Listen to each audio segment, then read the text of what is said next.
Special interview we're doing with Esty Dinur, a very long time host at WORT and one of the most popular and most listened to for 25 years now. I think it's been over 25 years. And WORT is a member nonprofit of Community Shares of Wisconsin. And as part of our programming for our Big Share live stream, we are promoting and highlighting some of the excellent work of the member nonprofits of Community Shares. And I've known Esty for a number of years and felt like it would be really fun to turn the tables on you after the number of interviews that you've done to see what you would be willing to share with us. So hi, Esty. Hi, thank you. And if your viewers saw me waving crazily, I apologize. That's because when my phone rings, you hear it on the computer. Oh, so no problem. Yeah, thank you for inviting me, Sherry. Yeah. It's like live radio. Whatever happens, happens, and you just got to roll with it, right? Nowadays that we do it from home and all kinds of things happen, yeah. Yeah, exactly. All right, so I'm going to ask you a few questions and wanted to remind folks that we are in the middle of the Big Share. And if you want to make a donation to WORT during the Big Share, you can search for WORT in the search box on thebigshare.org. And they are a very long time member of Community Shares of Wisconsin and have done so much for Community Shares member groups and Community Shares itself over the years. And so we're happy to talk with Esty. So Esty, you have been a host for a public affair for over 25 years. What brought you to that role and why do you continue? So when I came to Madison, which was 1984, which is a long time ago, my then husband and I had been listening to shortwave radio for quite a while. And remember that this is pre-internet as we know it. And really American people were dependent on American media to know what was going on pretty much. But if you listen to shortwave radio, you heard a lot of stuff that just didn't make it at all to the American public or made it to the American public much later. One example is Gorbachev, when he came up with his perestroika and was proposing that both the Soviet Union and the United States reduce or eliminate their nuclear loads. And that took a long time before American audience heard about it, but we heard about it all the time on Radio Moscow, and we were listening to the rebel radio in El Salvador, and we were listening to Cuba, and even just Australia and France and Germany. You know, you get a lot of stuff that you don't get here. And so when we came to Madison and I discovered WORT, I started calling on a public affair. At the time, it was hosted by one person who was also the news director at the time. And I was offering a lot of that information, and that became very popular, you know, and I don't know exactly why, but at some point he decided that I shouldn't call anymore. And he, you know, I guess he didn't like, you know, that someone else is, I don't know. I don't want to, you know. But anyway, he decided that I shouldn't call anymore. And at some point he actually banned me from calling, which started the big community struggle. And we had a lot of supporters and people were calling about it and so on and so forth. And so that lasted for quite a while. And then eventually, the way I like to think about it, anyways, we ran him out of town. He found a job with public radio somewhere in Maine and disappeared. And Margot Rabb got the job of news director. And one day, to my amazement, I got a phone call, and it was Margot, and she asked me if I would like to do one show of a public affair, an open line.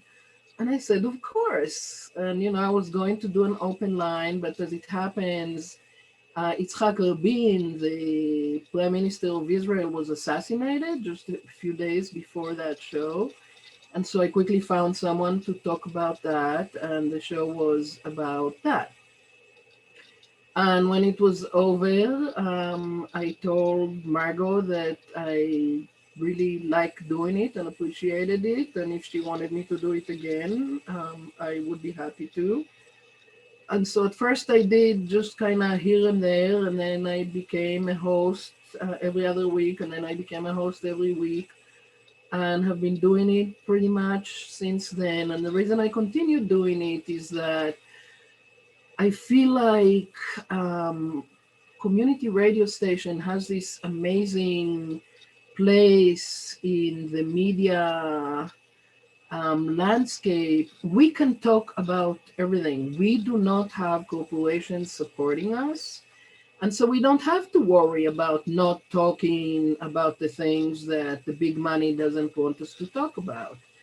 And we also don't have to worry really about being polite and nice or whatever.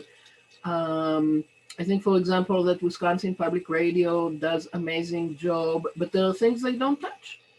And nobody ever told me that I cannot talk about something I want to talk about. And so I'm able to bring guests that I wouldn't say anymore that no one else does, because there is all kinds of alternative media in the United States and of course in the world, which is now open to us, but very few people do. And we have it here locally. And one more thing about it is that I might be talking about things that the rest of the media talk about, but I wouldn't be talking to the CEO or I will be talking to the people who are affected by it, which again is so important, I think, and so unique, really. It's not done elsewhere. And so that's why I continue doing it, and that's why I continue having passion for it. And I'm really grateful that I can do it. That's awesome. And that is the beauty of WORT as well. And so I'm glad to hear you explain that and how the value of independent media and community radio for just those very reasons. Over the years, I don't know if you have any idea how many people you've interviewed over the years, but do any interviews stand out for you? Have you had any memorable ones you'd like to share?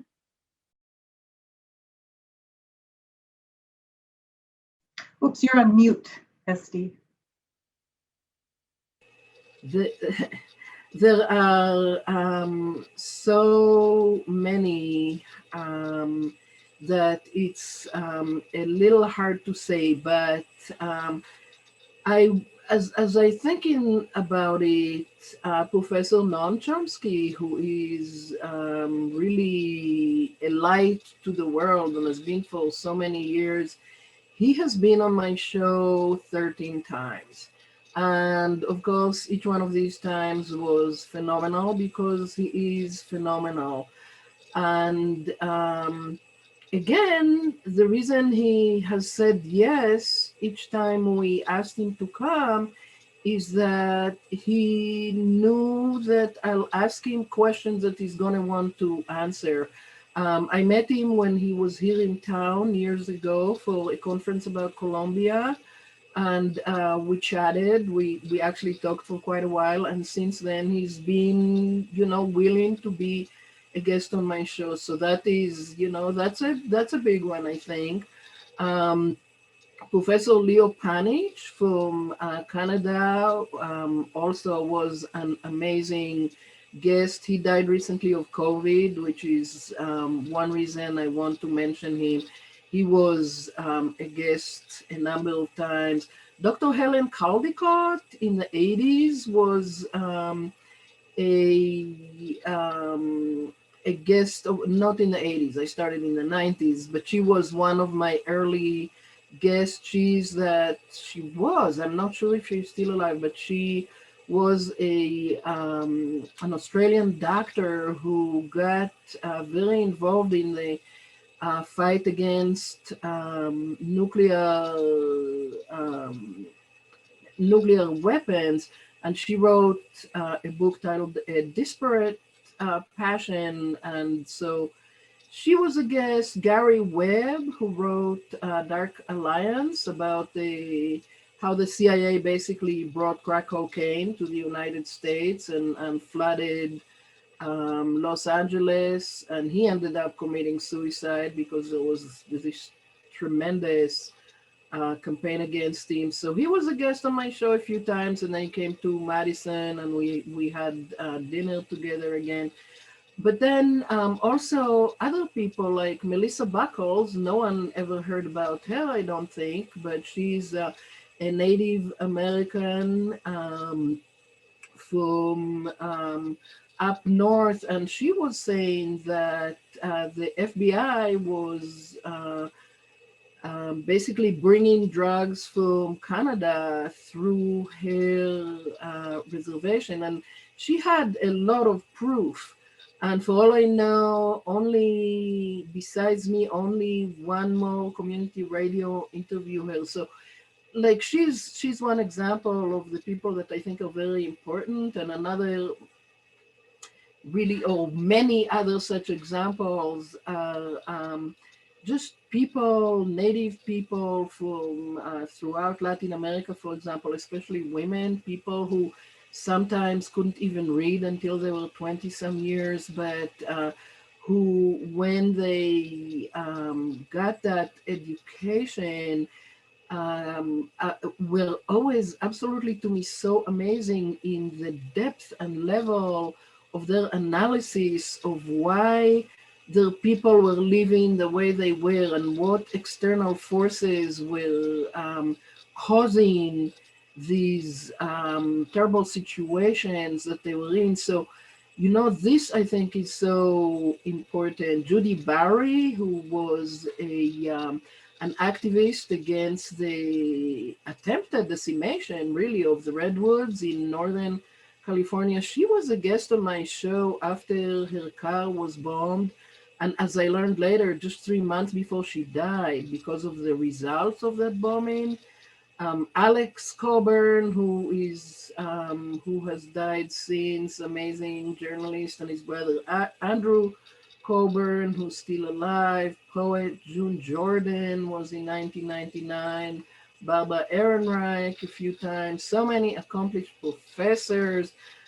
Just a couple of weeks ago, I had Professor Michael Mann, who was one of the first people to talk about climate change, and he was my guest for the first time in 2014 when he wrote his first book, and he just came back again to talk about his latest book. Greg Pallas, Nomi Prince, and so on and so forth. So if that's enough. Well, that's an exciting, impressive list. You've had a great career doing this and are very well respected, not just in the community, but around the country as well. You have mentioned some of the issues that you started off being focused on. Can you tell us what issues have compelled you the most, and what types of topics, and how you choose your topics? Sorry. So that again, as I looked at, I have a list of almost all of the shows that I have done, and I saw that things have really changed through the years. So basically, always right from the beginning and still now, like I said, What I want to talk about are the issues that others are not talking about or are not talking about yet. And so, in the early years, for example, I talked a lot about mass incarceration, women in prison, political prisoners. I talked a lot about welfare, which was a big issue at the time, and Pat Gowans, who was the Wisconsin leader of Welfare Warriors, was actually my second guest, and was a guest a number of times after that. Um, I talked then also a lot about the CIA and FBI and drugs, which we mentioned already. International entities like the World Bank and the International Monetary Fund and the World Trade Organization. We know more about it now, though we really aren't talking about these again very much. So maybe I should get back to that a bit. But at the time, people weren't aware really of how these entities force all kinds of really bad policies on people that end up on nations, really on countries that end up hurting your everyday person. I talked about climate change for the first time in 1999, which really I don't remember other people talking about it at that point. And I talked the first time about right-wing militias in 1997. And as I listen to as I watch things happening now, I'm thinking if people will just I mean, I talked about these things not because I have some amazing powers, but because I had my eyes and my ears open and I saw that these things were big issues, but the rest of the media, or, most of the rest of the media were ignoring it. And so these things have become major crises. But if others, if there was bigger knowledge and understanding of these things, I think there's a good chance we wouldn't be where we are right now. So I talked about the NRA in 1996, nuclear weapons starting in 96, the Redwoods distractions starting in 97, police brutality 97, School of the Americas, which is the school of torturers for um, people in Latin America. At that time, earlier, I was also talking a lot about organics and fair trade because it was new. I don't really talk much about that anymore. I've been doing the most censored stories of the year, which the University of California um, does since 1997, biotech since 1998, militarization of the police, global surveillance starting in 2000. I've been talking about racism, fascism, and on the other hand, about Marxism, socialism, communism, anarchism, um, and all of that throughout the years, and kind of investigating Yeah. whether and also locally, I think important. I talked about the Crandon mine in 2001, and my show was the first where anyone in our area anyway heard about the proposed mine in the Pinocchis by the Bad River reservations so we talked about that in March 2011. And I think it was important. And, the media attention was one of the reasons this didn't happen. And I always talk about Israel and Palestine and other issues in the Middle East and a lot of other things throughout the world. And I'll stop here again. I can continue for another 10, 15 minutes. Well, that's exciting to hear, and just the perspective that you have developed over the years and talking about these issues at times when nobody else was talking about them. Yeah, it must be in some ways gratifying that people are finally paying attention to issues that you've been talking about for so long. And so I appreciate you being persistent and making sure that these stories are heard. I know that in addition to doing radio, you've done some writing for national level magazines. Are you doing any current writing? And if so, what are you writing about? So I haven't done much of that recently because I can't travel. One thing. So, for example, for the Progressive, I wrote about El Salvador, and I was in El Salvador, and I wrote about the war on marijuana growers in Northern California, and I was in Northern California, and kind of hard to do stuff like that from home. But mostly the writing I'm doing now is just little snippets for Isthmus about, just recommending books, films, series, food, um, which, that's a nice thing about being at home is I have a lot more time to do these things.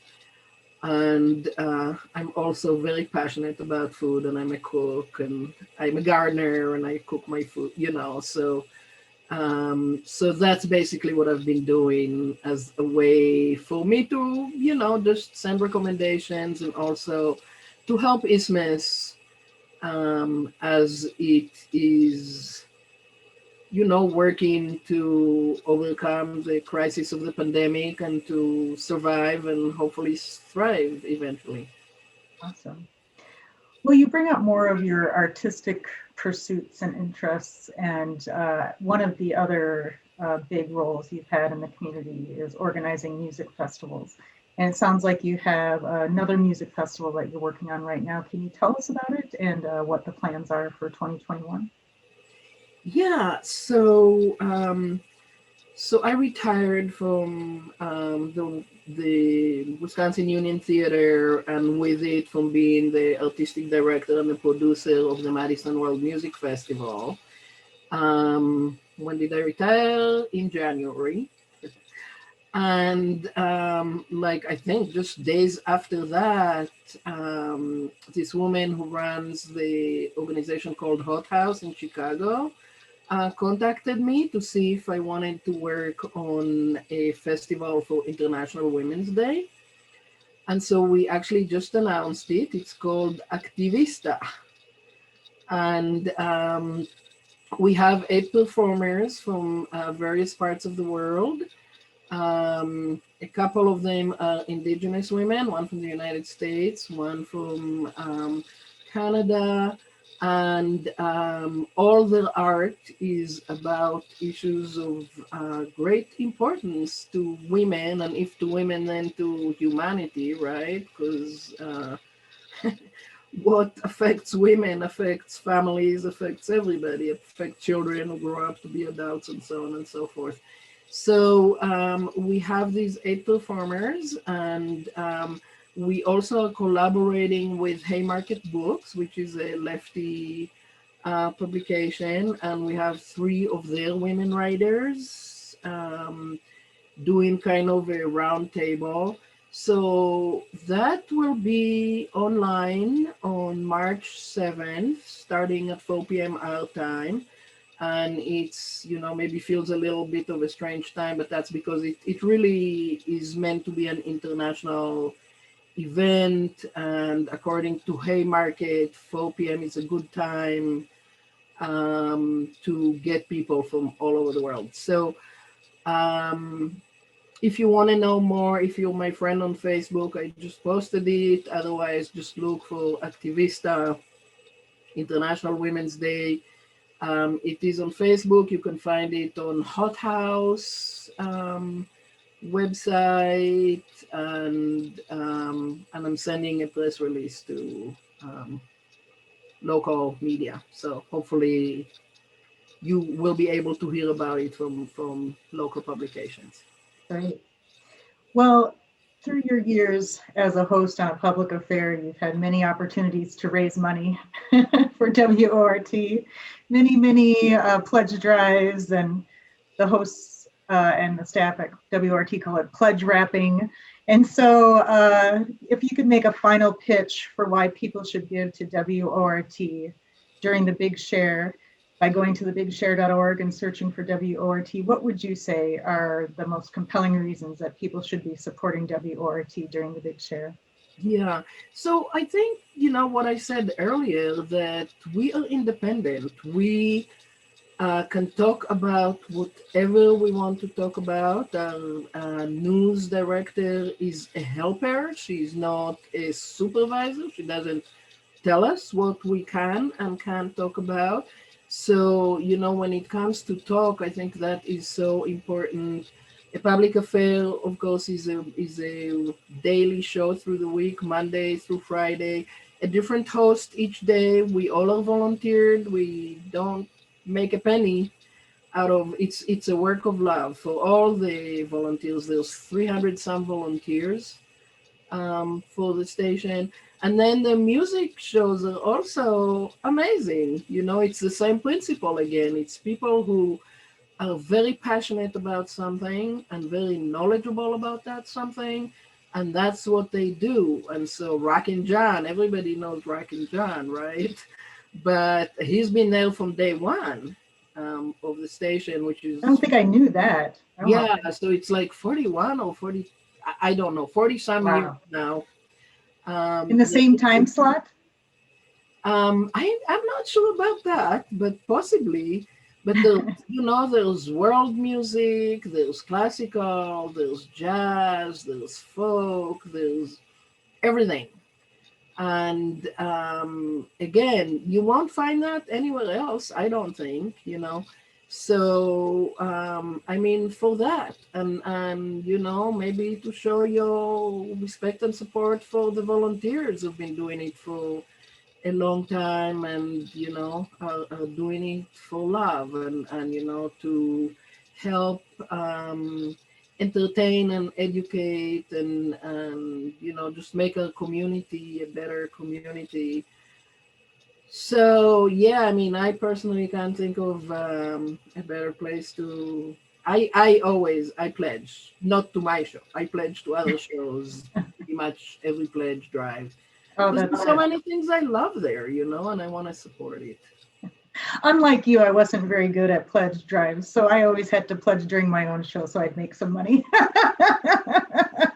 Oh, okay. So that's why you became the boss of. Yeah, well, that's true. Now I do fundraising as a profession, so luckily I got better at it. Yeah. Well, anyway, what a pleasure to talk with you. You are such a legend, and I respect so much the work that you've done and the focus you've put on giving voice to people that have not had an opportunity to have their voice heard. And that's exactly the spirit of WORT, as well as the Big Share. And so we want to thank you so much. And again, let's encourage one more time for folks who are watching and listening to go to thebigshare.org, search for WORT, and make a donation, because they definitely put your donations to good use. What an amazing crew, and just amazing energy and excitement that happens at WORT. Well, I thank you very much, Esty. And thank you so much, Sherry. I really appreciate it, and good to see you. And thank you, Mitchell. I really appreciate the opportunity. All righty. Well, thank you. And I guess we will sign off now officially. And thanks, everybody. And continue on with giving at thebigshare.org. Thanks so much.